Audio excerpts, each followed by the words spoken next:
The story begins with a city on the edge of disaster, facing a lethal combination of incoming storms, catastrophic floods, and displaced sharks hunting human prey in the submerged streets. First, we meet Dakota. While at home on the phone, she hears news of a massive storm heading their way. Around town, panic sets in, shopkeepers hastily shutter their businesses, and residents pack up to evacuate. Dakota, however, walks out of her building looking eerily calm.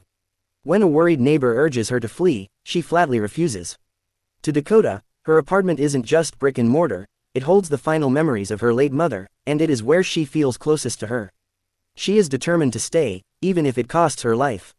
Meanwhile, near a local lake, we are introduced to Dee and her two brothers, the older brother, Ron, and the younger, Will. Their casual afternoon is interrupted by the arrival of their abusive stepfather, William. His harsh demeanor makes it instantly clear that he has no love for the three children, constantly scolding and mistreating them. The sinister motivation behind his behavior is a mystery left to unfold. Elsewhere, the film introduces its third central character, Lisa, a heavily pregnant woman driving home.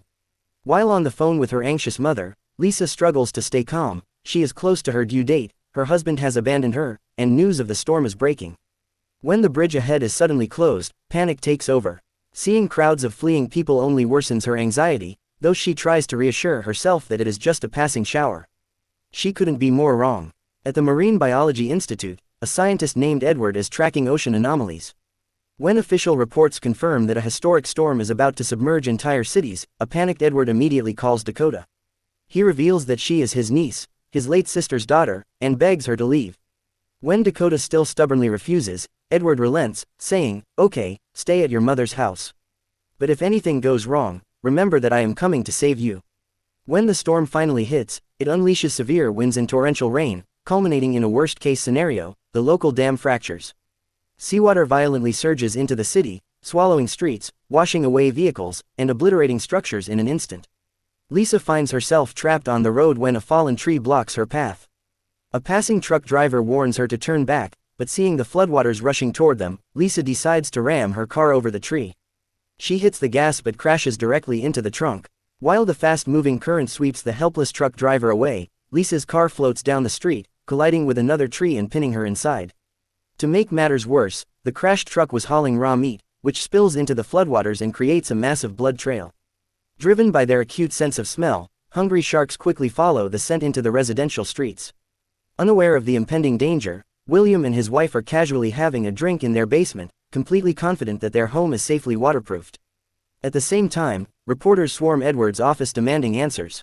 Edward maintains that it is too early to predict the full scale of the disaster, but a reporter notes that the media is already sensationalizing the event, warning viewers that sharks will soon be swimming through the city streets. They have no idea their clickbait is about to become a grim reality. As the flood engulfs the town, the windows of Dakota's home shatter, sending water pouring inside. The deluge breaches William's basement as well. Realizing they are in deep trouble, Ron reminds William that they have life jackets stored out in the car. Outside, two rescue workers navigating the flooded streets by boat hear Lisa screaming for help. While one worker reassures the terrified, pregnant woman, he sends his partner back to grab a cutting tool. Suddenly, the water ripples, and the second worker is violently dragged under. When he surfaces, his hand has been severed. Before he can reach the boat, a shark breaches and drags him into the depths. Watching the horror unfold from her window, Dakota screams a warning, "There is a shark." Nearby, the dazed truck driver wakes up and forces his door open to escape, only to watch another civilian get devoured by the apex predators. Upon learning that the dam failed, Edward realizes Dakota is in mortal danger. Desperate for a way to reach her, he strikes a deal with the hovering news crew. If they transport him near Dakota's house, he will give them an exclusive, first-hand story. They agree and set off into the flooded wasteland. Back at the house, William and his wife grab their life jackets and attempt to flee. The moment they step into the water, a juvenile shark attacks William, followed immediately by a massive mother shark that kills his wife instantly. Indoors, Ron, Dee, and Will find themselves trapped as sharks begin patrolling the hallways. When a shark tries to force its way through a door, Dee struggles to hold it shut, slipping before Ron catches her. Desperate to reach their car safely, Ron devises a plan to use raw meat as a distraction. Because all the meat is kept in the basement refrigerator, they face a deadly gamble with a shark already swimming through the lower level. The situation escalates when a massive uprooted tree crashes into Dakota's house, fracturing the structure. Outside, a panicked Lisa begs for her life, crying out that she is pregnant. Moved by the plea, and driven by the pain of growing up without a mother, Dakota resolves that this unborn baby will not suffer the same fate. Armed with nothing but a knife, she braves the shark-infested waters, climbs onto Lisa's vehicle, hacks away the trapping branches, and pulls her to safety inside her home. Recognizing that no official rescue is coming, Lisa insists they signal for help. Dakota climbs onto the roof and paints a massive "Help" sign on a curtain for passing helicopters. Just then, Lisa goes into intense labor.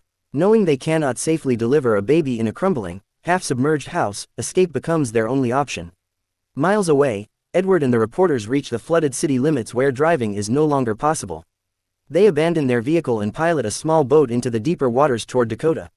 At Ron's house, just as Ron prepares to brave the basement, a badly mauled but alive William emerges from the water. Instead of showing gratitude, he aggressively orders Ron to go outside and find help.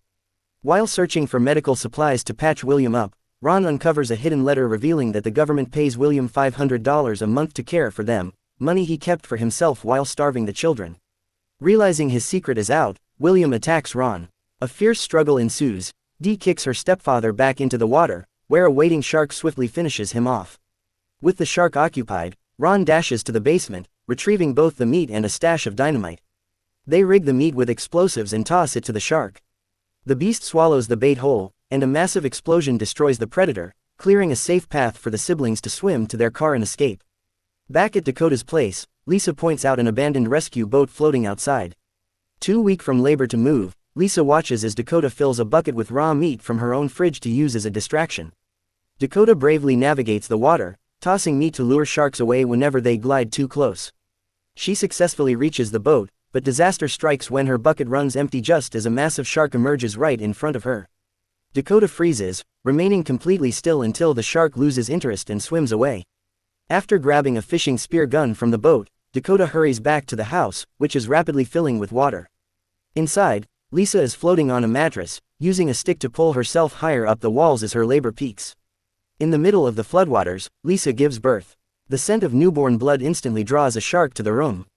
Holding her baby high with one hand, Lisa grips a sharpened stick with the other, stabbing the attacking shark directly in the eye and forcing it to retreat. As a second shark charges at Lisa from across the room, Dakota fires her spear gun, killing it instantly. Dakota maneuvers the rescue boat to the indoor ledge, but just as Lisa prepares to climb aboard, a giant shark breaches and flips the vessel, throwing them back into peril. Before the predator can strike, Edward's boat arrives. He deploys a specialized marine device into the water that emits an unbearable high-frequency acoustic signal, disorienting the sharks and forcing them to flee. In the chaos, two colliding sharks inadvertently knock each other away from the survivors. Edward quickly hauls Lisa, Dakota, and the healthy newborn baby onto his boat. Safe at last, Lisa places a video call to her mother to introduce her new grandchild. Amidst a flooded city, the surviving group, Dakota, Lisa, Ron, Dee, and Will, stand united, proving that hope and the will to fight can conquer the fiercest storms.